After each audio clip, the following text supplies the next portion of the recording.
Oh Yawe, nazali nani ngai na banga yo te. Nazali nani ngai mpona bango, nazali nani ngai mpona bango te. Nazali nani ngai mpona bango te. Ngai nani mpona bango te. Nazali nani ngai mpona bango te. Nazali mpona bango te. Nazali nani ngai mpona bango te. Ngai nani mpona bango te.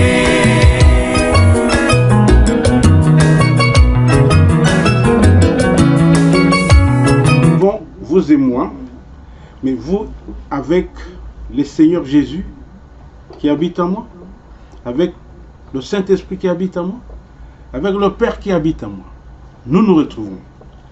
C'est un merveilleux rendez-vous parce qu'il s'agit de nous faire entendre la volonté de Dieu, la volonté de celui-là même qui nous a créés. Nous voici pour la deuxième fois à cette émission qui porte le nom Vérité qui est la vérité. Nous demandons au Père notre Père, Seigneur, de nous utiliser pour que la vérité soit connue de tous, en particulier de ceux qui nous suivent à cet instant. Ouvre nos oreilles spirituelles, Seigneur, et parle en nous. Merci, au nom de Jésus. Voilà. Beaucoup de gens ignorent que ce sont les chefs religieux qui se sont opposés à Jésus-Christ, lequel Jésus-Christ est la vérité. Et jusque même à les tuer, les chefs religieux. Et aujourd'hui, beaucoup de gens ne savent pas, je voulais dire, que beaucoup de pasteurs se considèrent des chefs religieux. Beaucoup d'apôtres se considèrent des chefs religieux. Beaucoup de prophètes se considèrent des chefs religieux. Beaucoup de docteurs se considèrent des chefs religieux. Beaucoup d'évangélistes se considèrent des chefs religieux. Je dis bien des chefs religieux. Et ils exercent la même opposition à la vérité. Est-ce qu'il y a des gens qui s'opposent à la vérité? Nous allons lire un verset qui nous montre qu'effectivement, il y a ceux qui s'opposent à la vérité. Nous lisons 2 Timothée 3 au verset 8. Je lis: de même que Janès et Jambres s'opposèrent à Moïse, de même ces hommes s'opposent à la vérité. Ces hommes s'opposent à la vérité, étant corrompus d'entendement, reprouvés en ce qui concerne la foi. Il y a des hommes qui s'opposent à la vérité qui est la parole de Dieu, la vérité qui est la personne même de Jésus-Christ, la vérité qui est esprit. Alors, ils s'opposent, mais la vérité que nous constatons, vous et moi, nous constatons ce que nous aurions dû ne pas constater. Qu'est-ce que nous constatons, mais que nous aurions dû ne pas constater? À la lumière de la parole de Dieu, tous les serviteurs de Dieu auraient tenu un même langage, je dis bien un même langage, auraient été unis dans un même esprit, auraient été unis dans un même sentiment. Nous trouvons ces révélations dans 1 Corinthiens 1:10. Je veux lire 1 Corinthiens 1:10. Je vous exhorte, frères, par le nom de notre Seigneur Jésus-Christ, à tenir tous un même langage et à ne point avoir de division parmi vous, mais à être parfaitement unis dans un même esprit et dans un même sentiment. Voilà. Est-ce que, constatez-vous ça, que tous les serviteurs de Dieu que nous sommes unis dans un même esprit, nous tenons un même langage? Non. La liste continue. En tant que serviteurs de Dieu, nous tous, sur toute la planète, nous aurions dû avoir un même amour, avoir une même âme, avoir une même pensée, avoir un même cœur nouveau. C'est dans Philippiens 2:2 que nous trouvons cette révélation. Je vais lire Philippiens 2:2. Si nous commençons au verset 1, si donc il y a quelque consolation en Christ, s'il y a quelque soulagement dans la charité, s'il y a quelque union d'esprit, s'il y a quelque compassion et quelque miséricorde, rendez ma joie parfaite, ayant un même sentiment, un même amour, une même âme, une même pensée. Vous entendez?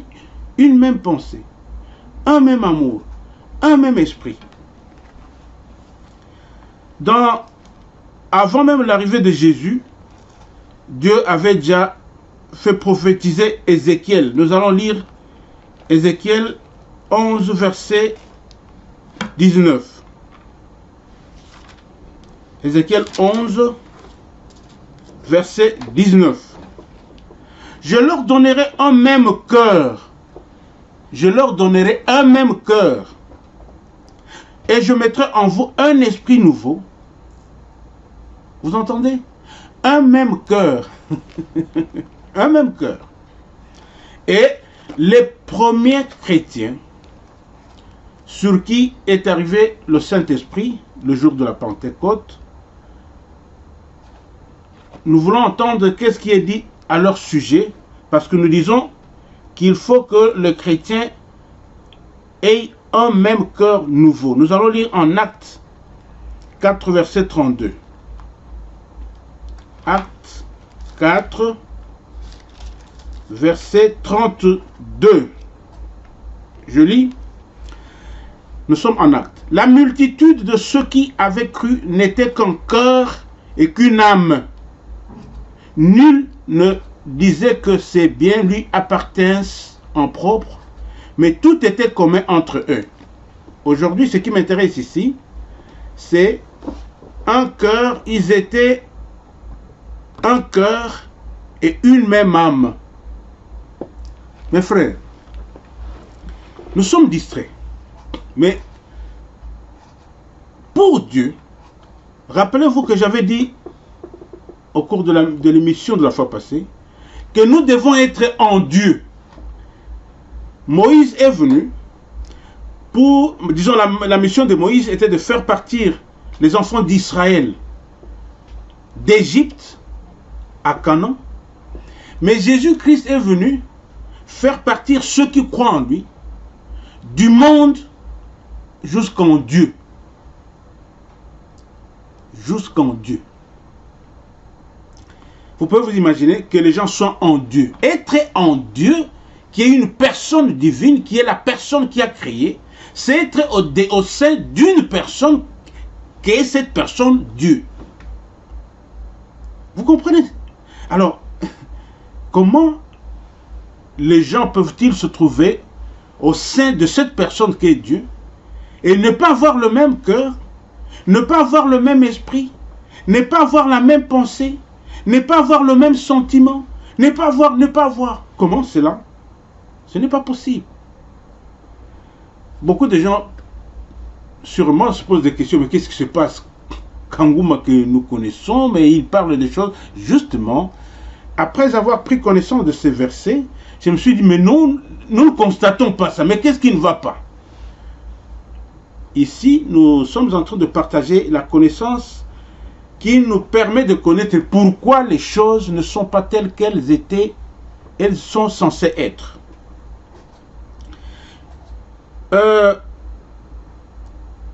Mais quand vous voulez dire aux gens, non, messieurs le pasteur, messieurs les apôtres, messieurs les évangélistes, messieurs le docteur, d'abord, entre vous-même, vous ne parlez pas le même langage. Entre vous-même, il y a la guerre de doctrine, il y a la guerre de ceci, de cela. Et dès que vous voulez leur faire constater ça, ah non, mais pourquoi vous voulez dire ça? Mais pourquoi? Ça dit que ils se comportent comme leurs homologues au temps de Jésus, qui eux aussi s'opposaient à Jésus, qui est la vérité, donc ils s'opposaient à la vérité. Or, et c'est ce que nous sommes en train de nous partager,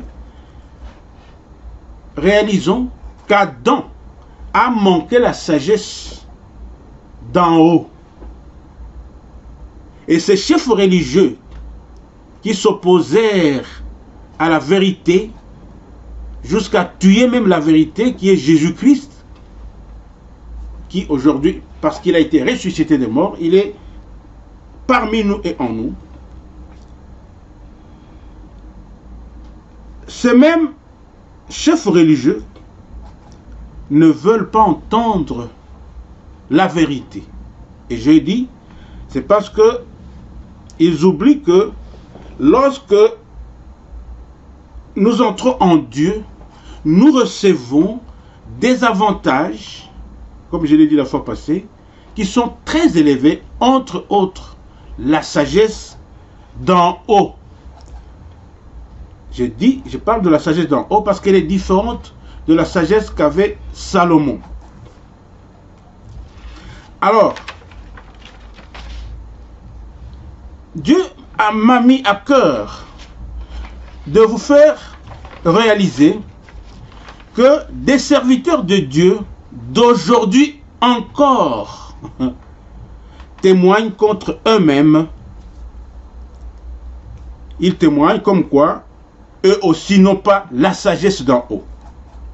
Laquelle sagesse d'en haut, c'est l'un des avantages élevés que tous sommes censés avoir lorsque nous sommes en Dieu et en Jésus-Christ.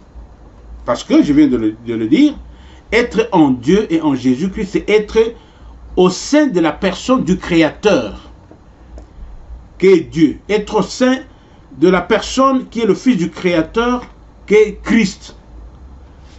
Donc, Dieu ne peut pas nous laisser vivre chacun ce que lui veut. Ce n'est pas possible.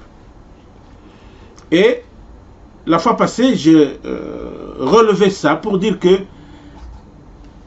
c'est la plus grande révélation que nous sommes censés recevoir et comprendre. Parce qu'à partir de cette révélation, les écailles tombent, nous comprenons pourquoi les choses ne marchent pas chez les chrétiens d'aujourd'hui. Je reviens pour dire que la fois passée, j'ai partagé avec vous la connaissance selon laquelle Moïse avait comme mission de faire partir les enfants d'Israël, d'Égypte à Canaan, tandis que Jésus-Christ avait reçu mission de faire sortir, pas n'importe qui, mais ceux qui croient en lui et en Dieu le Père. Lorsque nous lisons Jean 14, 1, Jésus a dit que votre cœur ne se trouble pas, croyez en Dieu, croyez en moi, Jésus-Christ. Donc ceux qui croient en Dieu et qui croient en Jésus-Christ, Jésus est venu pour les faire partir du monde pour qu'ils entrent en Dieu et en Jésus-Christ. Ce n'est pas toujours facile que des gens comprennent certaines choses, entre autres, par exemple, quand vous dites qu'il faut être en Dieu. Je peux donner quelques illustrations pour vous donner l'idée de comprendre ce dont il est question lorsque nous disons en Dieu et en Jésus-Christ. Est-ce que vous savez qu'il y a un animal qui s'appelle kangourou? Le kangourou porte son petit dans une poche qui se trouve à son ventre. Pensez un peu à cela, que les enfants de Dieu ceux qui croient en Jésus-Christ sont censés être portés au sein de Dieu, comme le petit du kangourou est porté par le kangourou dans la poche de son ventre. Pensez un peu à Jonas. Nous qui avons été à l'écoute de la parole de Dieu pendant plusieurs années, nous connaissons que Jonas a été avalé par un grand poisson. Il était dans le ventre de ce poisson 3 jours et 3 nuits. Donc Jonas dans le poisson. Pensez un peu comme ça, c'est comme des croyants en Jésus-Christ en Dieu. Et pensez aussi à l'absence de cette loi de la pesanteur. Lorsque vous vous élevez plus loin, vous quittez la terre, vous commencez à monter, vous arrivez à un certain niveau. Là, il n'y a pas la loi de la pesanteur. Vous pouvez laisser quelque chose, la chose ne tombe pas. Parce que lorsque vous êtes sur la terre, c'est ici où nous avons cette loi de la pesanteur. Mais lorsque vous dépassez la terre, beaucoup d'entre nous avons déjà vu par exemple à la télévision des astronautes qui vont plus loin dans l'espace. Vous voyez, ils ne peuvent pas tomber comme les choses tombent quand nous sommes ici sur la terre. Là, pourquoi j'ai dit ça? Je voulais tout simplement vous faire connaître que autant à un certain lieu, il y a des réalités qui sont différentes. Entre autres, par exemple, le fait que la loi de la pesanteur ne se trouve pas à un très haut niveau. Lorsque vous montez, vous quittez la terre. Il y a aussi des réalités qui ne peuvent pas se retrouver en Dieu et en Jésus-Christ. Impossible. Entre autres, ne pas avoir le même langage, ne pas avoir la même pensée, ne pas avoir le même cœur nouveau, ne pas avoir le même esprit. Ces choses ne peuvent pas, ça ne peut pas se trouver en Dieu et en Jésus-Christ. Parce qu'en Dieu, en Jésus-Christ, je l'ai dit et je le répète, c'est au sein d'une personne du Créateur, au sein d'une personne qui est le Fils de Dieu. Donc c'est être au sein de Dieu. J'avais déjà parlé la fois passée que lorsque nous entrons en Dieu, nous recevons des avantages élevés. Je vous donne encore un exemple, un peu terre à terre. Nous qui vivons en Europe, particulièrement, ou aux États-Unis, au Canada, en Australie, lorsque nous rentrons à Kinshasa, ceux qui nous accueillent à Kinshasa constatent qu'il y a un avantage sur le plan du teint. J'ai dit c'est terre à terre, mais je vais faire connaître ça.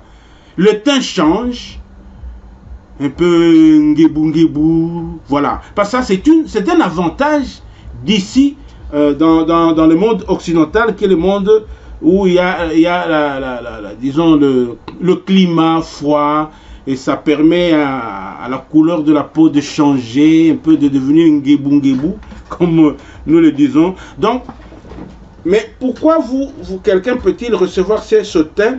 C'est parce qu'il est dans un autre lieu qui est différent, par exemple, du lieu qu'est l'Afrique tropicale, l'Afrique équatoriale.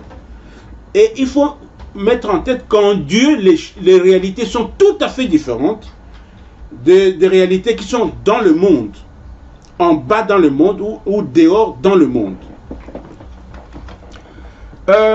Il n'est donc pas question de continuer d'être de ce monde lorsque nous croyons en Jésus-Christ. Lorsque nous croyons en Jésus-Christ, ça sous-entend qu'il faut être en Dieu, en Jésus-Christ. Et il faut que cela soit constaté. Il faut que les gens voient des différences. Ils disent, mais pourquoi cet homme est différent des autres?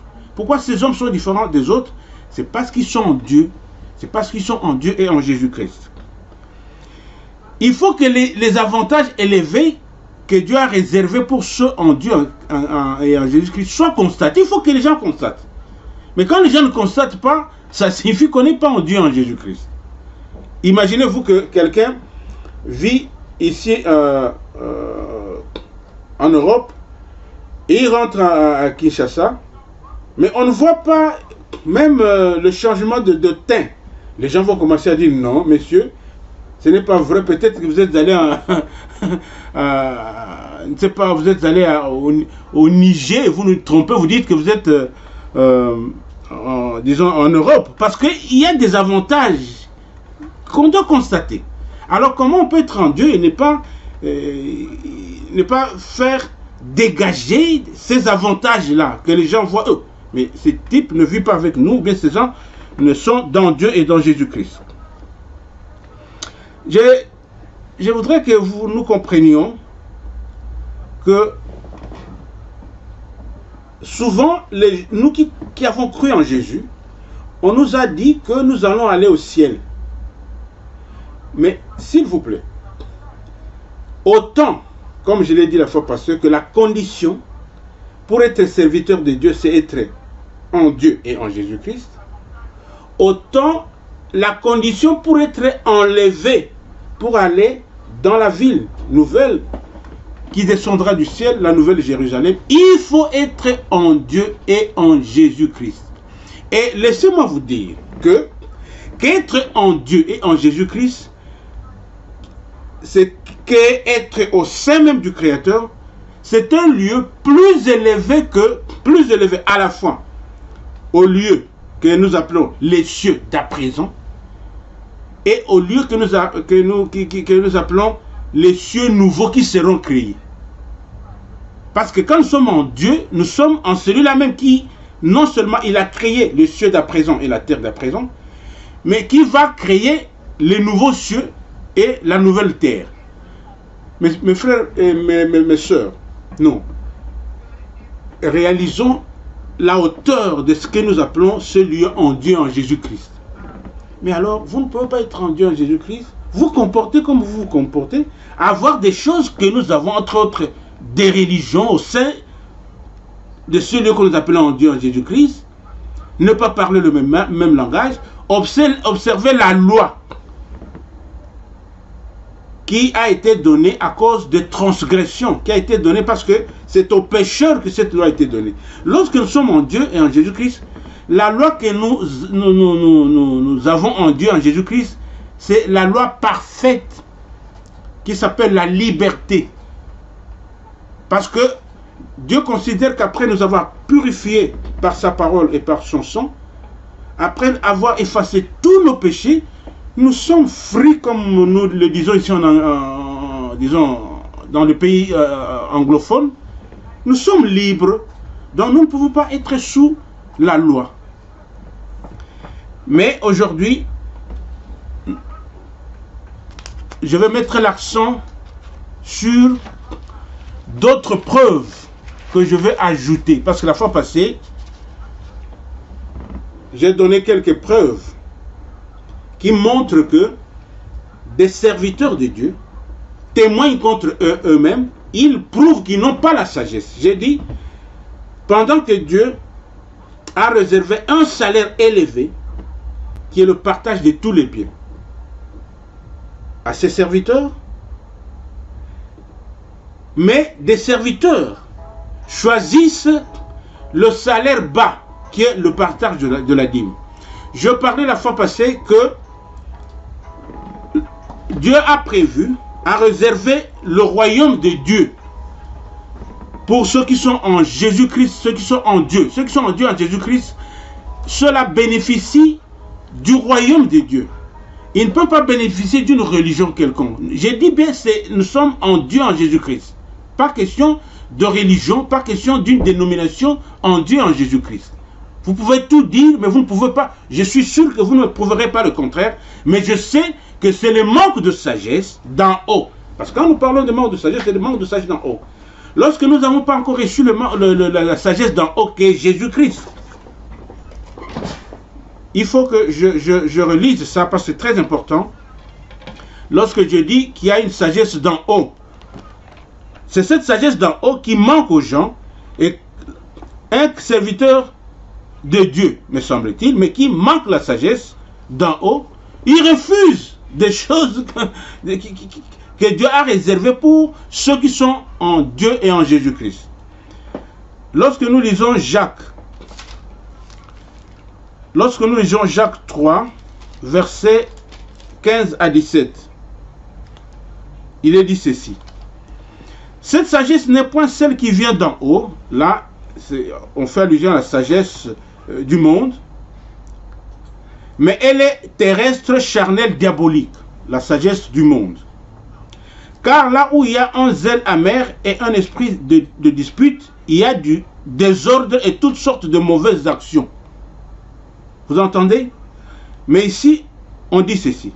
Je suis au verset 17. La sagesse d'en haut est premièrement pure, ensuite pacifique, modérée, conciliante, pleine de miséricorde et de beaux fruits, exempte de duplicité, d'hypocrisie. La sagesse d'en haut. Laquelle sagesse d'en haut? Qu'est Christ.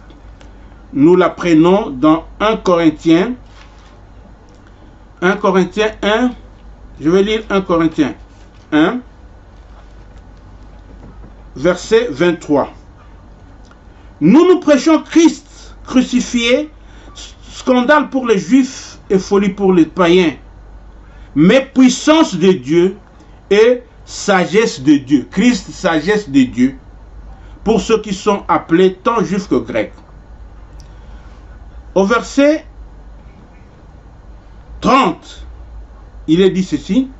Or, c'est par lui que vous êtes en Jésus-Christ, lequel, de par Dieu, a été fait pour nous sagesse.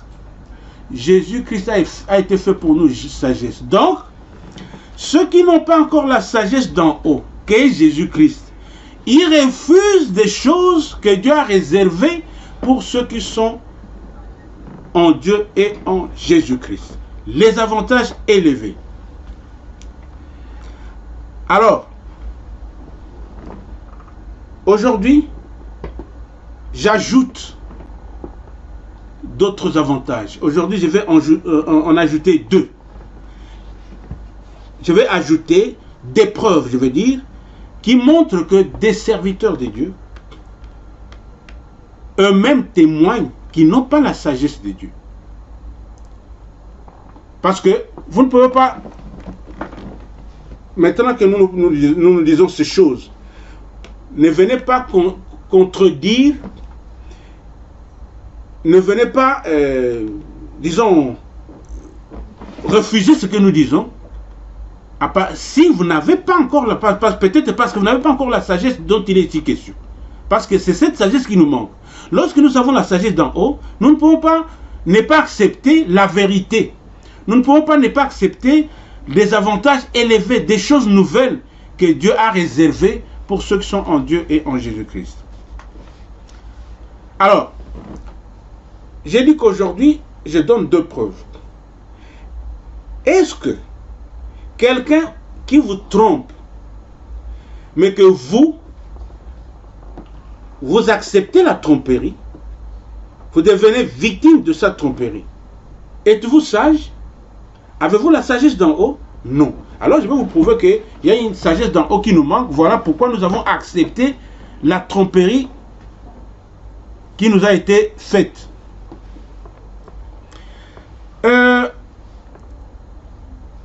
Sachons que Christ, c'est lui la vérité. Il l'a dit dans Jean 14, 6. Je lis. Jean 14, 6 dit ceci. Jésus lui dit, je suis le chemin, la vérité et la vie. Je suis la vie. Donc Jésus dit, je suis la vérité. Je suis le chemin. La vérité, c'est moi Jésus. Et lorsque nous lisons en 2 Jean 2, nous allons après Hébreux, où nous trouverons Jacques, Pierre, 1 Jean. Nous venons en seconde épître de Jean. Seconde épître de Jean qui n'a pas de chapitre, au verset, je vais lire le verset du verset 1 au verset 2. L'ancien acquéria l'élu et à ses enfants que j'aime dans la vérité, et ce n'est pas moi seul qui les aime, mais aussi tous ceux qui ont connu la vérité, à cause de la vérité qui demeure en nous. Écoutez bien. À cause de la vérité qui demeure en nous et qui sera avec nous pour l'éternité. La vérité, dont nous comprenons ici qu'un des avantages de ceux qui sont accueillis en Dieu et en Jésus-Christ, c'est que la vérité doit demeurer en eux. Cette vérité qui doit être avec eux jusque, disons, pour l'éternité. Sûrement, vous êtes en train de vous demander, mais où est-ce qu'il veut nous amener? Alors, moi, je démontre que une science humaine, par exemple, que nous appelons la théologie, elle est inférieure à la vérité. La théologie est inférieure à la vérité. Elle est en dessous de la vérité. Elle ne sera pas en ceux qui l'ont, cette théologie, pour l'éternité.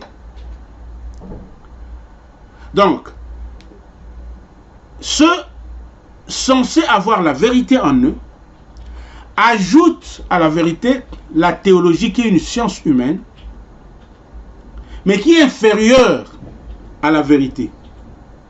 Trouvez-vous cela normal? Non. Parce que la vérité qui est au-dessus de la théologie, c'est Christ. Christ qui est la vérité, il est aussi tout. Il y a un verset qui dit que Christ est tout.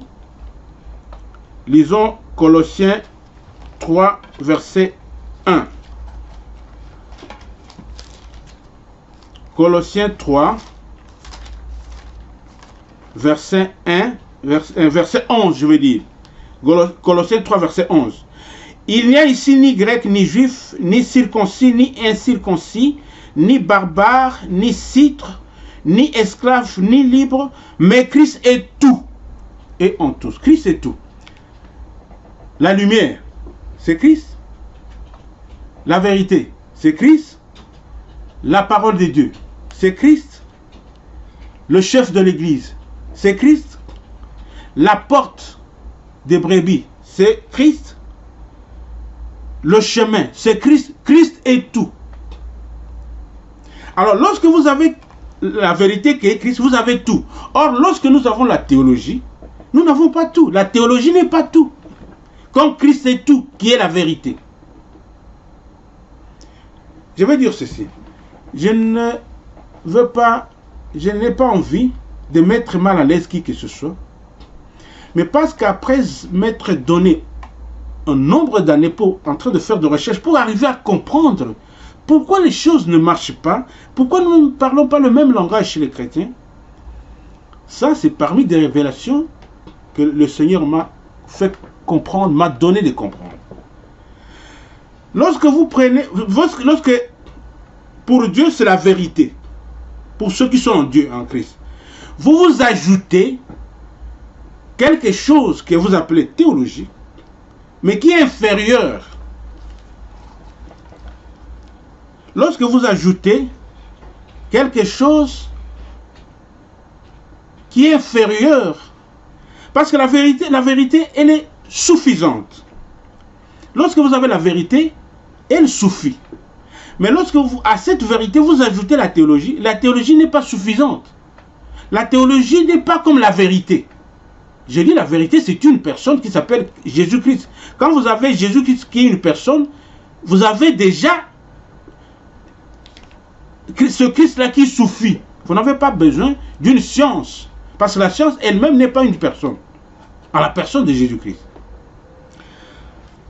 Il y a ici un message, ou bien des messages comme quoi nous avons ajouté l'insuffisant à ce qui est suffisant. Donc ça, c'est une preuve que nous avons manqué la sagesse. Que quelqu'un qui a fait ça a manqué la sagesse. Nous avons ajouté ce qui est permis évidemment, mais qui n'est pas utile. Donc lorsque nous ajoutons ce qui est inutile, pendant que nous avons déjà reçu ce qui est utile, parce que ce qui est utile, c'est la vérité qui doit demeurer en nous. Nous n'avons pas besoin de la connaissance de la théologie, parce que la vérité, la connaissance de la vérité suffit. Lorsque nous sommes déjà en possession du tout, qui est Christ, nous n'avons pas besoin d'autre chose qui n'est pas tout. Entre autres, par exemple, la théologie. Je le dis, je le répète, pas pour mettre mal à l'aise des gens, mais je voudrais que nous soyons sauvés, nous tous. C'est tout. Parce qu'après avoir compris ces choses, Dieu m'a mis à cœur de les partager avec vous. Donc, les gens qui ont ajouté à la vérité la théologie nous ont trompés. Parce que la théologie est une chose insuffisante, tandis que la vérité est suffisante. La théologie est une chose inutile, tandis que la vérité est utile. Alors, mais beaucoup de serviteurs de Dieu croyons qu'il nous faut la théologie. Mais alors, moi je dis, nous avons fait la montre de manque de sagesse d'en haut. Je parle bien de la sagesse d'en haut, qu'est Jésus-Christ. Ça, c'est la première preuve. Lorsque nous sommes trompés, donc ça sous-entend que nous ne sommes pas sages. Rappelons-nous que Jésus-Christ a été tenté par le diable. Lui-même qui est la sagesse d'en haut. Mais le diable ne l'a pas réussi. Il n'a pas réussi de le tromper. Mais nous nous laissons tromper parce que nous manquons ce Christ-là. Parce que nous n'avons pas été sages.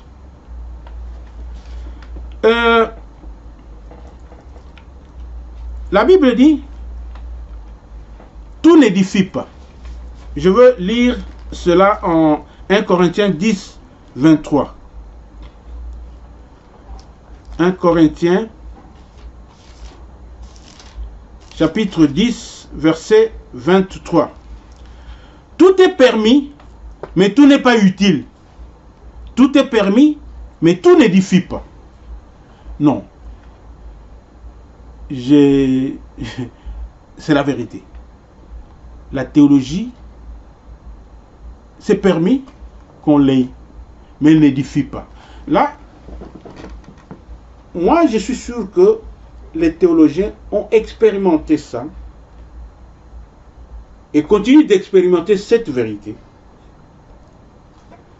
Que donc ils rencontrent des problèmes, ils se posent des questions, mais pourquoi tous ces problèmes? Parce qu'au fait, ils ont eu cette science, pendant que le fait d'avoir reçu la vérité qui suffit, cela aurait suffi.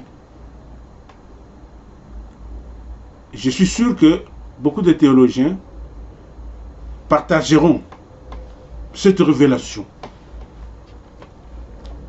Donc, je vais donner une deuxième preuve qui montre que nous manquons la sagesse, nous qui nous appelons serviteurs de Dieu. Nous avons dit, au cours de l'émission de la fois passée, que Jésus est venu nous trouver en bas pour que lui nous fasse monter en haut, très haut d'ailleurs, en Dieu et en lui-même. Nous avons été trompés sur ceci. Suivez. Avant l'arrivée de Jésus-Christ, il y avait des édifices qui étaient construits par la main de l'homme. Des autels, le tabernacle a été construit, les temples ont été construits, et même des synagogues. Lesquels autels, tabernacles, temples, synagogues, en tant que des choses faites par la main humaine, Dieu ne peut pas habiter. Dieu l'a dit en Acte 17, verset 24. Acte 17, 24, je lis. Le Dieu qui a fait le monde et tout ce qui s'y trouve, étant le Seigneur du ciel et de la terre, n'habite point dans des temples faits de main d'homme. Donc Dieu ne peut pas habiter dans ce qui a été fait par l'homme. C'est ça, c'est la révélation que Dieu nous a donnée. à travers Jésus-Christ. Mais il y en avait avant l'arrivée de Jésus. Ces édifices, synagogues, temples, tabernacles, hôtels, étaient avant l'arrivée de Jésus-Christ. Ces édifices ou ces bâtiments. Mais aussi avant l'arrivée de Jésus-Christ, il y avait des assemblées. Les enfants d'Israël se réunissaient en assemblée pour rendre culte à Dieu. Mais ce que nous ne connaissons pas, nous lisons en Amos 5, 21.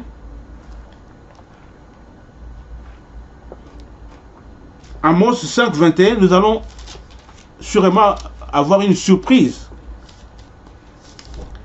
Amos 5, 21 dit ceci.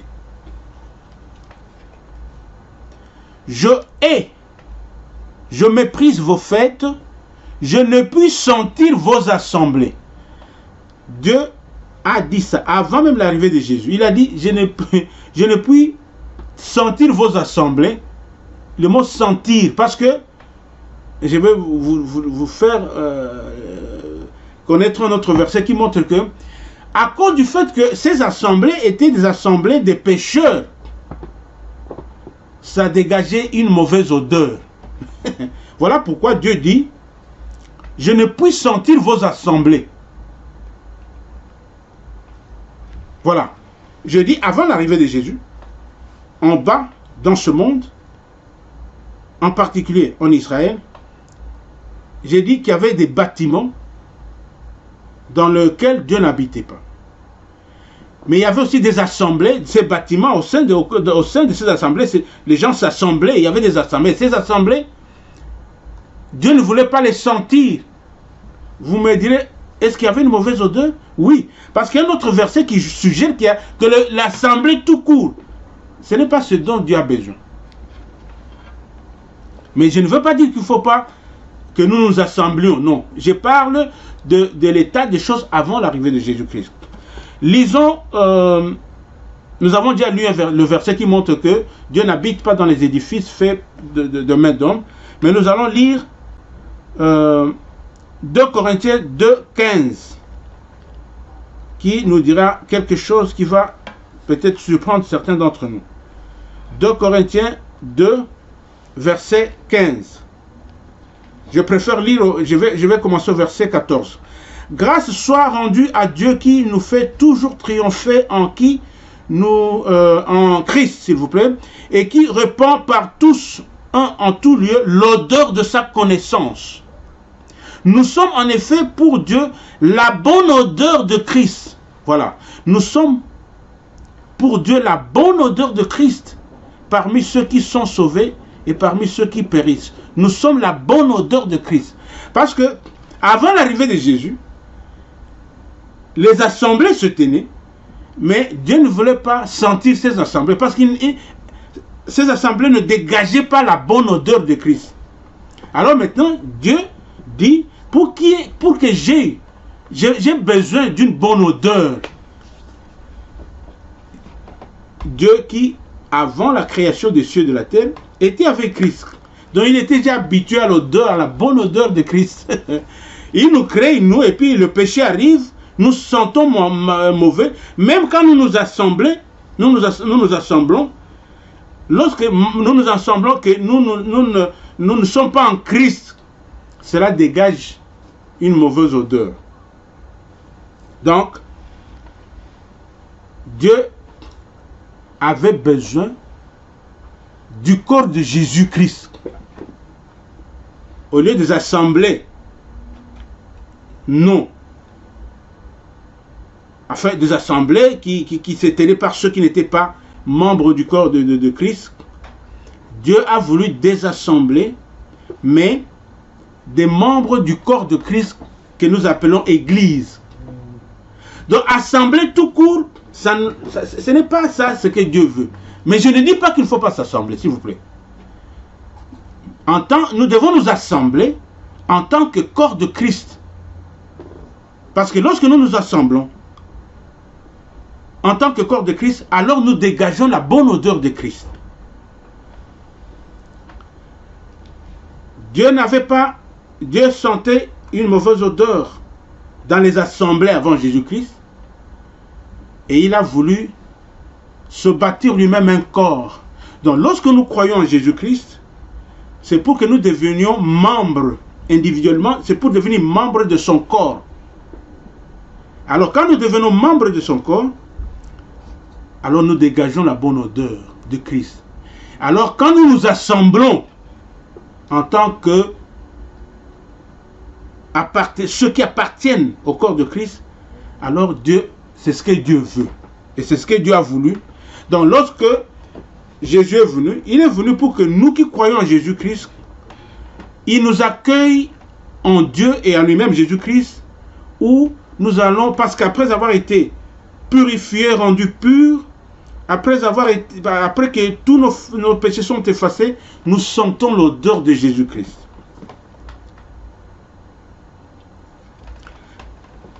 Alors, vous comprenez donc que le mot Église,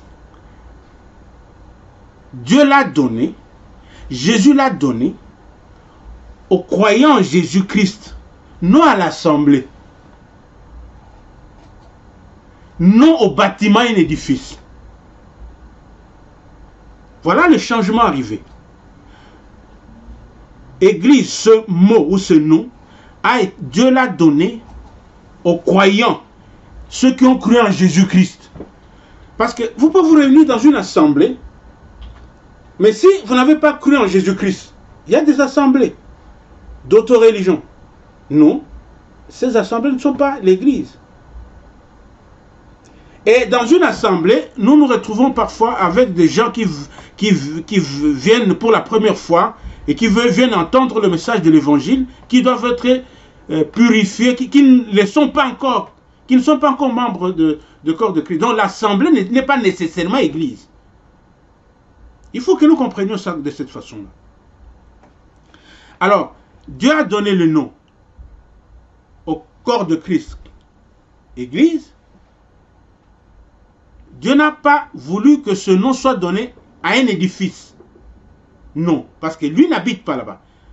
Mais Dieu habite dans le cœur de chaque membre de son corps, dont il habite en tous ceux qui sont membres de son corps. Lequel corps qui porte le nom Église. Mais vous savez qu'il y a des gens qui nous ont trompés. Comment ils nous ont trompés? Ils ont pris ce nom que Dieu a réservé aux croyants en Jésus-Christ.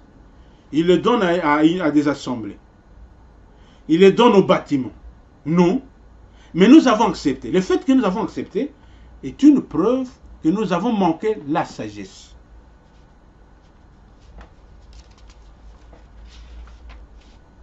Dieu doit habiter dans nos cœurs. Il y a des versets qui portent cette révélation. Dieu doit habiter dans nos cœurs. Nous trouvons cela par exemple en 2 Corinthiens 6, verset 16. Quel rapport y a-t-il entre le temple de Dieu et les idoles, car nous sommes le temple du Dieu vivant. Nous sommes le temple du Dieu vivant. Ceux qui disent ceci, ça c'est Paul qui écrit aux Corinthiens, qui étaient réellement membres de l'Église. Il dit, nous sommes le temple du Dieu vivant. Donc c'est quand Dieu habite dans nos cœurs, Dieu habite en nous, que nous sommes l'Église. C'est comme ça. Il ne faut pas que ce nom soit... on le donne à n'importe quoi, à n'importe qui. Non, ce n'est pas comme ça. Mais lorsque nous avons été trompés, parce que nous appelons des bâtiments églises, nous appelons toutes les assemblées églises, donc c'est que nous avons accepté la tromperie dont nous avons été obligés. Et lorsque nous avons été trompés, nous avons manqué la sagesse. Je dis toutes ces choses parce que lorsque nous manquons la sagesse, rappelons-nous, nous ne pouvons pas être des serviteurs de Dieu. Salomon, parce qu'il s'attendait à devenir roi, il a demandé la sagesse. Mais sachez que la sagesse que Dieu lui a donnée était la sagesse d'en bas. Elle est différente de la sagesse d'en haut, qui est Christ. Mais lorsque nous servons Dieu, nous devons avoir cette sagesse. Lorsque nous n'avons pas cette sagesse, et c'est ce qui apparaît, voilà pourquoi nous ne parlons pas le même langage, nous n'avons pas le même cœur nouveau, nous n'avons pas le même esprit. Nous sommes, parce que nous nous retrouvons avec des choses que nous ne sommes pas censés nous retrouver avec au sein des dieux, de la personne Dieu. Des religions, une religion que par exemple que nous appelons le christianisme, nos différentes dénominations. Non, non, non, non, non, non. Mais nous refusons parce que nous n'avons pas la sagesse. Remarquez que quand je dis que il y a des serviteurs que nous sommes qui manquons la sagesse de Dieu, et nous retrouvons qu'il y a des choses que nous sommes censés ne pas être avec, mais qui sont avec nous. Ne nous gênons pas. Nous avons besoin du salut. Lorsque nous manquons la sagesse, nous acceptons ce que les tromperies qui viennent des hommes, c'est que nous obéissons aux hommes au lieu d'obéir à Dieu. Pourtant, lorsque nous lisons Acte 5, nous apprenons ceci. Acte 5,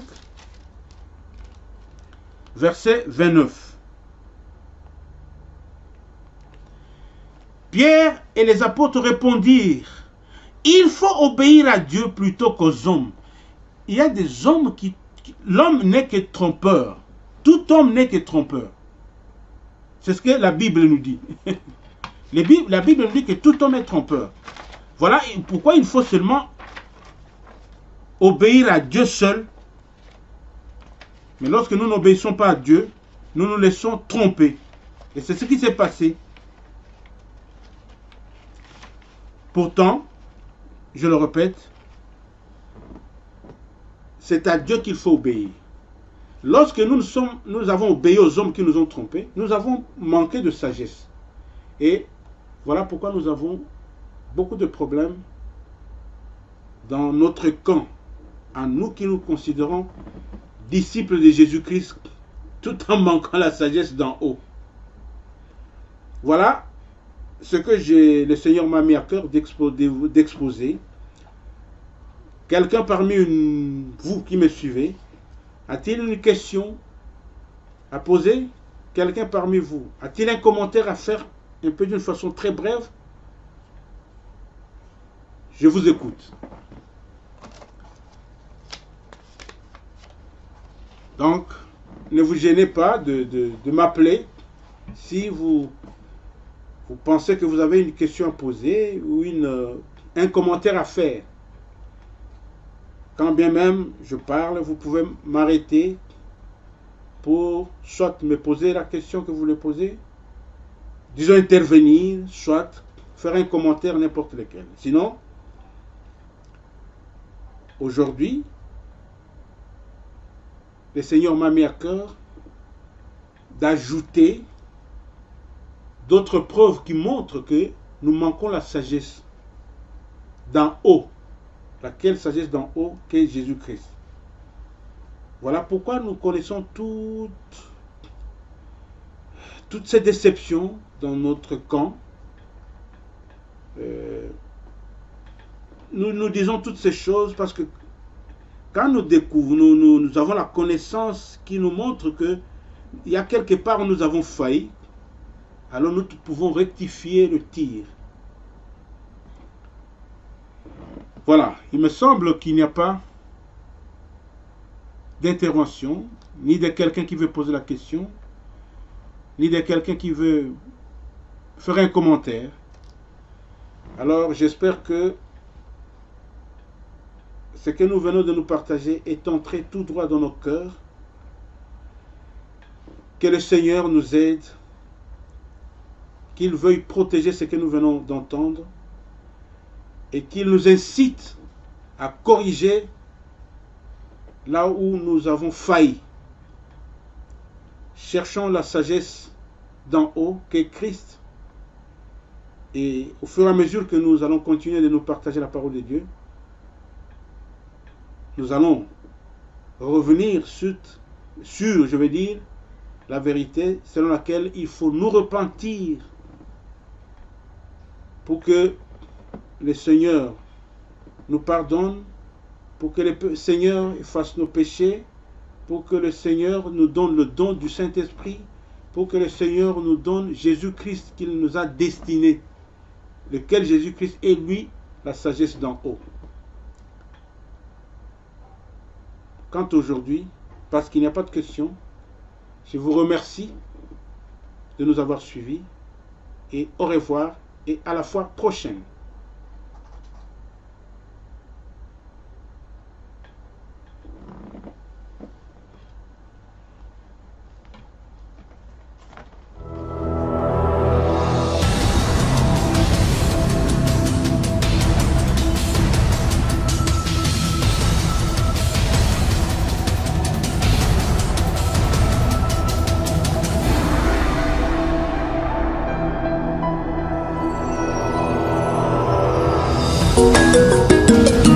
Oh Yahweh, nazali nani ngai na banga yo te. Nazali nani ngai mpona bango, nazali nani ngai mpona bango te. Nazali nani ngai mpona bango te. Ngai nani mpona bango te. Nazali nani ngai mpona bango te. Nazali mpona bango te. Nazali nani ngai mpona bango te. Ngai nani mpona bango te.